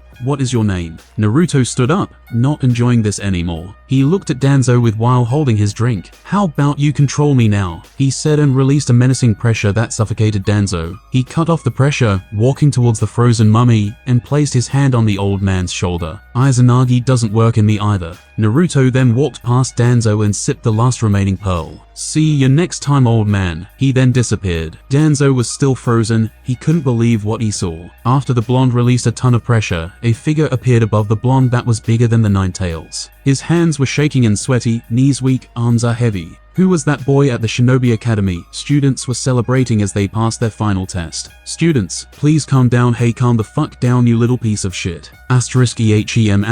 I congratulate each and every one of you for passing the fucking exam. Little tip for a chunin, don't be selfish and stupid out there. Once yet fuck up even a little bit, you're dead. A chunin by the name of Aruka was congratulating the students. Okay, now onto assigning of teams. Team 1. Okay class, please wait for your senseis to come. I'll be taking my leave now. Good luck. Aruka walked towards the door as the students were shouting with joy in their hearts. Hokage-sama, someone is here to see you with an appointment. Ah, let him in. Steve walked inside the Hokage office and bowed towards the Sandaime. Hokage-sama. Hiruzen stopped signing his paperwork and smiled at the businessman. Steve, right, you wanted to see me. Smiling, Steve replied, Hi Hokage-sama, I would your permission to build a guild house and an auction house. The Sandaime seemed interested with this idea but asked for what purpose would this be, and what guild. Steve sighed in his heart. After one long explanation and negotiation, the Hokage and the businessman finally came to an agreement. Steve was personally allowed by the Hokage to build a guild and auction house for the Snarling Wolves Guild, with 15% as the tax rate. Also, the 2% of the guild's earnings will be sent to orphanages, another 2% to the hospitals, and 1% to education. And of course, any money that comes and goes for the guild will be managed by Steve. He was like walking bank for Naruto. A few days have passed, and Naruto gave Steve a heads up by giving the businessman a 5 sacks of jewelries that he duplicated on his way here on Konoha. System receiving a call identifying caller Edward Antho-Decline. This guy keeps pissing me off. Somewhere dark, creepy and mysterious place. An old man opened a door and walked towards his desk. He sat down and opened a hidden compartment that was attached below his desk and took out a notebook. A diary to be exact. Dear me, I was walking on the busy streets of Konoha while my route ambush was stationed where they couldn't be seen. I assigned many ambush to watch and get information to certain people for blackmailing purposes. As I continued my walk and minding my own business, the road I was in angled towards the Hokage monument. I saw my sensei Tobirama Senju's face on the mountain and series of flashbacks played inside my head for a little while. I walked towards the top of the monument, first at the top of the Shodaime. Then I walked towards my sensei's head, noticing a man relaxing on a lounge chair with a parasol for sun protection. He was sipping this kind of drink, and from the dripping looks of it, it was a cold drink. He initiated a little talk with me, and it got to the point where I ordered him to say his name, which made him release a very strong demonic aura. A killer intent I have never felt before in my entire life. Even my sensei couldn't compare on how dense the pressure the man was emitting. Anyways, at the very least, my body is still intact. Well, semi-intact. The old man finished writing on his diary and closed it, putting it back on the hidden compartment. He sighed. This was the most shameful moment of his life. He didn't even wrote that peed a little because of the pressure. Naruto was walking towards the Ichiraku ramen shop and was a bit surprised that the shop was closed and up for sale. So old man Tucci's gonna change location. But where? With that, Naruto continued walking, but to the rich area of the village where the land he made Steve bought could be seen. It was really large since it was 1 hectare. He saw the businessman discussing with some people about the blueprint. Steve had such a good mood this day. His face looked younger by a bit. Yo, Naruto. I was just discussing with this guy here regarding how you want the build to look. Steve smiled as the man bowed towards the blonde, to which Naruto raised his hand on. No need to bow, he said while looking at the land. It only 2 hours. But they cleaned the lot from the vegetation and trees. Of course, these men were better than normal human beings. They were born with chakras mold for endurance. The contractor just told him that they would only need 2 weeks for them to build the very large guild house. The design he had for the guild and auction house were 2 large pagodas. The auction was big, but the guild house was bigger. The auction house could rival the Hokage Tower, while the guild house was half of the Hokage monument. The guild pagoda had 7 floors. The highest was for him, the Alpha. The floor below him were for the people who had red rings, and rings lower than that were on lower floors. There were some floors that really didn't matter to Naruto, as all he cared for the moment was the building of the pagodas. Steve, did the Hokage permit you to use outside resources? Naruto asked and got a nod in response. Then I'll wait for you at this location, please be there by tomorrow. Grab a lot of cargo carts. Hi Naruto, Steve replied. The blonde nodded and disappeared, making the businessman sigh. Naruto was one of those guys who were less talk and more action type of guy. Naruto appeared on top of Hashirama's head, but not on the Hokage monument. He was at the Valley of the End, where Hashirama and Madara fought for 24 hours, with the Shodaime winning at the end. But there was one thing nobody knew about the secrets of this very place except for Naruto. It has been bugging him for some time that whenever he passes here, there seemed to be a life form. But at the same time, there wasn't. It was like there was someone who died, but there was a little bit of life left in that person. Naruto got curious and followed the life form. He sensed that it was on Madara's statue. He jumped and landed on Madara's hand that was formed in a ram hand seal. Naruto looked at the eyes of the statue and natural instinct. He pushed the iris of the statue, and iris rotated and retracted. So there's something hidden inside this statue. Naruto thought and jumped inside the hole and landed 50 meters below. It was very dark, but being the mysterious guy that he was, Naruto casted a simple fire jutsu that acted as a torch for him. After light brimmed the dark place, Naruto found that he was on a 10x10 meter room, and found 2 coffins with a fan symbol printed on each coffin. I think I know who these people are. Naruto walked towards the coffins and chakra materialized from his hand and acted as an extension and opened the 2 coffins. Madara Uchiha and his little brother Izuna Uchiha. What a sight to see. It looked like Izuna's body didn't decay, but Madara's were old but still well preserved. So that's why he felt some life force here. It came from Madara. Oh yes, he was gonna do it. Open system shop. What do I need to buy to resurrect these 2, but make them loyal to me? This was one of the system's perks. Although not designed to be talkative, Naruto could ask the system on some things that are simple. The system also uses real money for Naruto to buy what's inside the system shop. System searching ting. System suggests Pure World Loyalty Reincarnation Pill version 2 price. 500 million.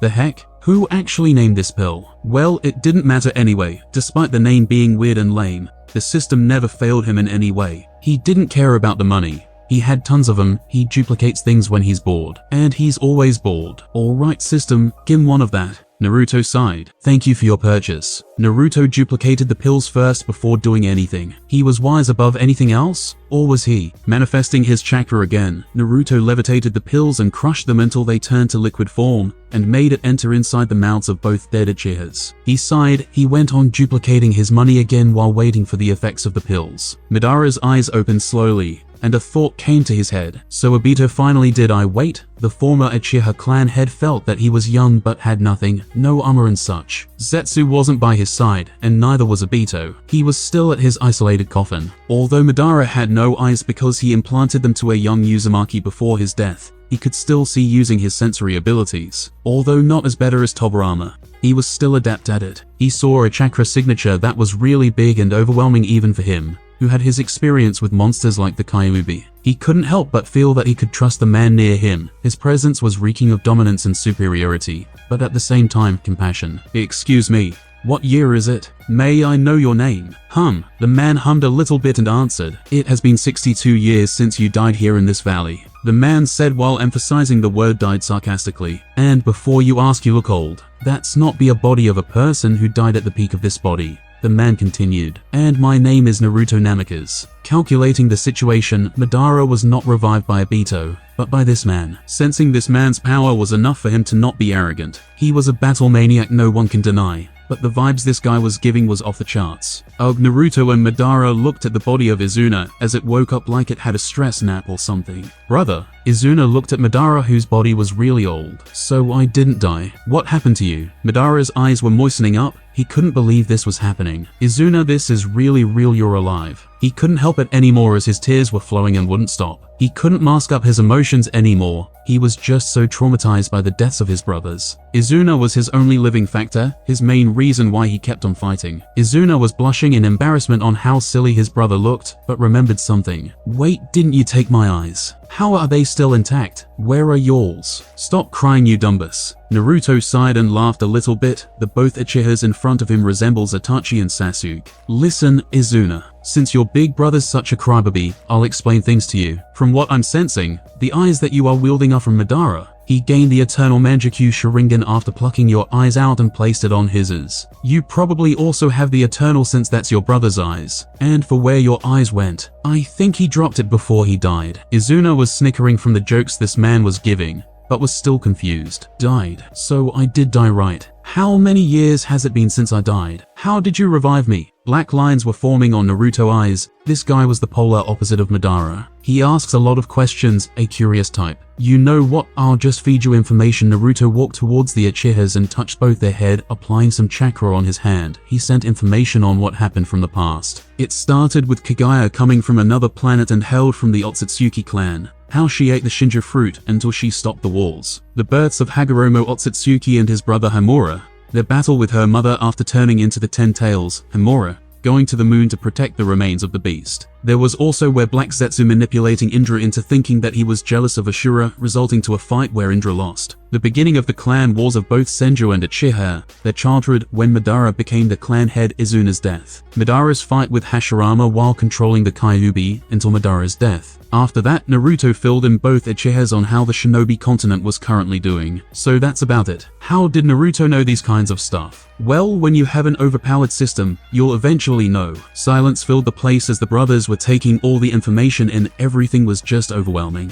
Madara was even shook because he thought that Black Zetsu was his will and creation. It turns out that he was actually dancing in the creature's hands all along. He was the same as Indra where he was manipulated by that being. While they were silent, Naruto bought a pair of Rinnegan from the system for R1,800,000,000 and Senju DNA for R50 million. He didn't even bat an eyelid from the price. Suddenly 2 vials and an injection appeared on Naruto's hand. One vial had blood in it, and the other had 2 eyes that were very familiar to Madara, who widened his eyes after sensing the eyes. Lay down, Naruto commanded while Madara complied, feeling a little bit nervous and excited. All the blonde did was he got the eyes out of the vial and directly inserted to Madara's eyes, who was surprised by the harsh surgery. He could handle a gash to the body, but what the hell was this? Bear the pain, I'm no medic. Naruto then healed Madara's eyes and socket using a medical jutsu that was better than Hashirama's. So the procedure was really quick. I'm no medic, he went on to Izuna without really checking on Madara. He was confident that the old man's okay. I'll inject this blood on you, so you better be steady as fuck. I have shaky hands. Don't want to accidentally pop a vein out. This made Izuna behave and sit properly, while his heart was beating very fast as the needle was nearing his median cubital vein. Just kidding. Naruto stopped and directly injected towards the heart of Izuna. Ugh. Foam came out of Izuna's mouth, and his eyes rolled back, while his body was moving like he was struggling to live. That's more like it. Naruto tapped his shoulder. Well done. He was quite proud of himself right now. Madara, who was watching them, just sweat dropped, feeling the energy coming back to him. His skin, muscles, complexion and everything was de-aging. His body was turning back to his prime self, and his chakra reserves were widening further. He was shocked since he didn't have this kind of effect when he activated his first Rinnegan. He stood up and got out from his coffin and directly kneeled in front of Naruto, who was picking his booger. Your Majesty, from this moment on, I, Madara Uchiha, will serve you with honesty and pride. Your wish is now my command. The blonde was shocked. He caught a big booger. But back to the topic, he was honestly surprised that Madara showed his loyalty so fast. The system was just too OP. Yeah, that's probably it. Me too. I'm serving this guy. Izuna jumped out of the coffin with Rinnegan shining on his eyes. I can feel the power flowing in my veins. Madara couldn't help but smile. Seeing his brother again warmed his heart. Any sign of coldness just swept away. His brother was more important than anything in this world. You guys can follow me and join my guild, but the both of you should wear these cloaks, so no one can identify you. Especially you, Madara. Naruto explained and gave them 2 black robes that he bought from the system that concealed their chakras. Shen, Madara nodded. I'm guessing some people I toyed with in the past still lives at this moment. The younger Uchiha just stayed silent. He died for so long already that there was nothing for him to talk about. Brother, how about the village you and Hashirama dreamt about? Did the both of you accomplish in building it? Naruto just sweat dropped. This guy, does he forget so easily? Smiling at his younger brother's question, Madara nodded. Yes, the village is also a big one. Sighing to himself, Naruto just left the Uchihas for them to catch up, as he sensed a very familiar chakra near his location. System, buy me some construction materials. Searching.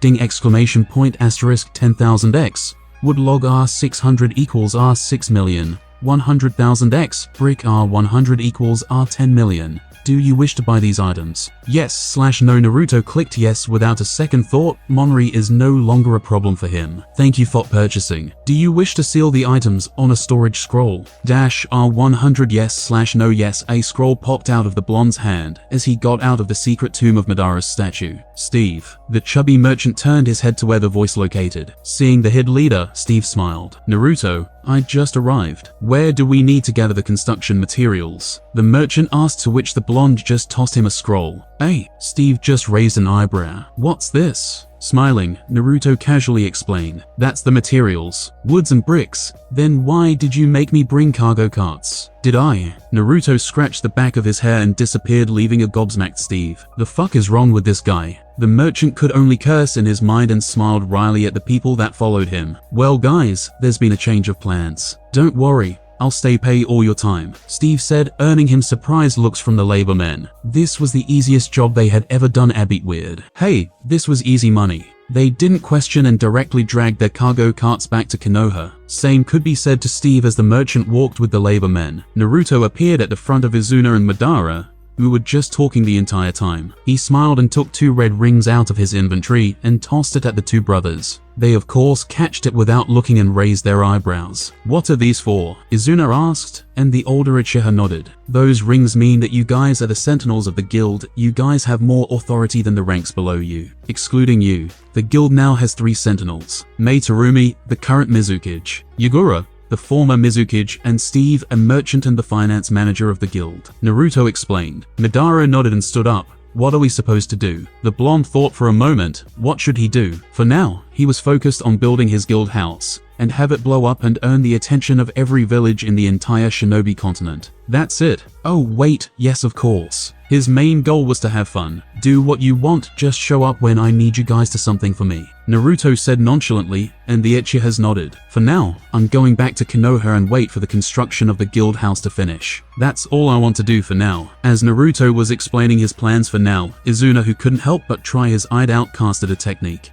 *boom exclamation point asterisk. The statue of Madara was completely destroyed. Izuna blushed under the gaze of Madara and Naruto. I only applied a little chakra though. Stupid, this is my statue you just destroyed. *hem asterisk was, use past tense Madara. Your statue's already a bunch of clutter. Naruto interrupted. Huh, oh yeah. This was my statue, you fucking prick. Madara yelled at Izuna while the latter disappeared in retreat, and Naruto just laughed. You better chase him now if you want to catch him. Remember what your brother was known for. Naruto reminded Madara. The newly reincarnated Uchiha paused for a bit. What my brother was known for? Wait, his rival was Hashibaka's little bastard brother who was focused on speed. So your rival is fast, of course. The pause didn't last as Madara applied chakra on his feet and ran towards his younger brother's location. Aizanaya. Sounds of terror was heard throughout the forest. Even the people of Sound Village heard some of it. May Kami bless your soul, poor man. Naruto sighed as he arrived back at his house. He had nothing to do. He was currently laying on his sofa upside down. This is so boring. He shouted and stood up, going to the balcony. His balcony had the perfect view on his lot. He could see the construction of the two pagodas. The progress of the construction was actually smooth and quick. He could literally see the progress after an hour or two. What should I do? Should I go and destroy the Hokage monument as a prank? Make ruckus on Iowa? Is this the life of Gould? If so, it's literally boring. Naruto was now floating while in a lying down position. He continued this for as long as he can remember. What the hell is wrong with you? Naruto fell down on his sofa and looked towards the Cloak brothers. I'm bored. Madara sighed and sat on the other sofa, while Izuna went to the balcony. Don't you have anything to do? Naruto stood up and suddenly thought of something. How about we spar with all our strengths right here, right now? Is that a bad idea? Do you want the village to disappear from the map?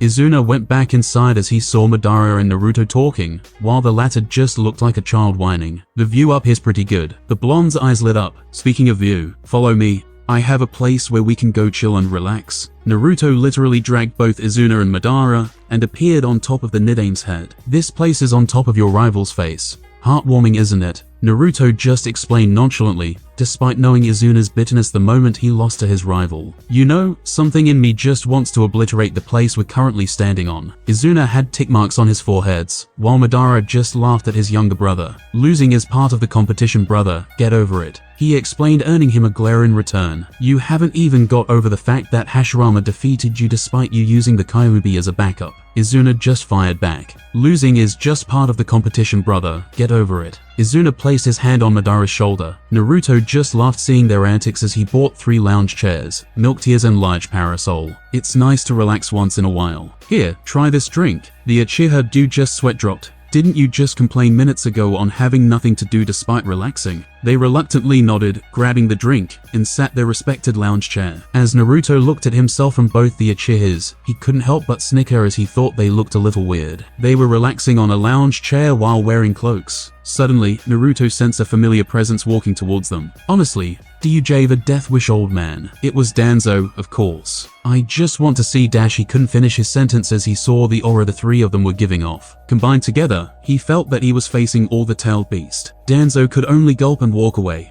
going to his root organization and to his office. He then quickly reached to his hidden compartment and grabbed his diary. Dear diary. The trio were just relaxing on their lounge chairs while observing the scenery. After introducing the milk tea to Madara and Izuna, they began to love it. Should I make Steve build a refreshment parlor? Maybe after I build my own settlement. Weeks went by as the guild and auction house were fully built. Naruto couldn't help but whistle in amazement towards the quick construction. The auction house had many chairs on it that would occupy hundreds of people, and had many VIP rooms for people who could afford the rooms. Steve did a great job in placing the rules, and made it certain that in every movement, money goes to him and the guild. The entrance fee to participate the auction was R$2,000 per head, and renting a VIP room costed R$10,000. So if you aren't someone with money, you won't be able to go inside the rooms. Before the auction house was finished, the businessman hired a lot of women from the red light district with a monthly of R$5,000. Of course, the best of the best were chosen, so that they may entertain the guests that would occupy the VIP rooms. It was safe to say that Steve really had a knack for money. The guild house was what made everyone's mouth drop in astonishment. The length of the pagoda alone towered the Hokage Tower. It had the first floor for entertaining the costumers who want to submit a request to the receptionist. A large board was also glued in a big wall near the receptionist for guild members to see the quests. Many floors were pretty much empty, but the second floor had tons of rooms for guild members to stay in for the night with a fee, of course. It also had a big clinic room for injured members. And of course, they were only accessible to the members of the guild. The third floor had training rooms in it for rent. While the rooms were small in the blueprint, Naruto applied seals on the walls to connect it to another dimension. The people who rented a room can change his terrain from a controller inside the room just beside the door. Deserts from Suna, oceans from Mizu, mountains from Kumo, or plain rocks from Iowa. They were all there. The first 3 floors were accessible to the all members of any ring. The 4th floor had many rooms, but not as many as the 2nd floor. These rooms are where sentinels and beaters can live if they want. The 5th floor had the training rooms for sentinels and beaters, almost the same as the 3rd floor. But one thing that stands out is that this floor's training rooms had so much rich energy, making their chakras flow easier and reserves grow bigger. Terrains of lava was even accessible, albeit had warning over it. The 6th floor was the meeting room. It had such big oblong table on it, and occupied with chairs. The table had black screen that is followed by the table's shape. This was a modern technology Naruto borrowed and modified from the Stark Enterprise. It was a touch-screen device that could share information. It was mainly used for maps. Lastly, the highest floor, the Alpha's domain. This was the floor in which the leader will reside most of the time. There was a throne for the guild master to sit. It also had rooms for meeting with people with high status. Behind his throne was his bedroom. This floor wasn't really big, since it would usually be occupied by him and was surrounded by balconies, giving him a 360 view of the entire village. Whoa, that's so big. Was this made overnight? People were swarming the entrance of both guild and auction house, making Naruto smile in delight. His guild was having a good start. Spies from other countries will get to know of this, making his guild known worldwide, a goof start. Many were inquiring on what the two pagodas were for, and after a long explanation from Steve, who literally had a stage and a microphone for all people to him, people finally understood. He couldn't just use his chakra to make his voice louder. Well, having a microphone was more fashionable. The merchant also wanted to be perceived as a normal civilian. Naruto didn't care. One of the benefits of having a guild house on Konoha, as stated on the papers the Hokage signed, was that the guild will receive their own kind of missions. Since clients are free to choose between the Snarling Wolves Guild or Konoha Mission Hall, Sandaime was actually thankful for the creation of the guild, since his paperwork was cut down more than a half. The agreement was settled where the guild should pay 15% tax, 2% to hospitals, another 2% for orphanages, and 1% to education. Sarutobi WSS quite happy with the system change the guild brought to the village, where people that are working should give 15% for their tax. A month passed and the Snarling Wolves Guild has risen its way to fame and power. Hundreds of members were now loyal to the guild and accepting tons of quests. Rolling with cash, Steve was doing good with handling the financial department of the guild, especially the auction house. The auction was always filled with lots of people, since items would be auctioned weekly and expensive ones at the end of every month. Now, Naruto was walking towards the Hokage Tower, albeit taking his time. He thought about it if he should reveal himself to the Sandaime or not, since he couldn't really blame the old man. Jinchurikis do live a harsh life. Come in. The Hokage didn't look up as he was really busy with paperwork.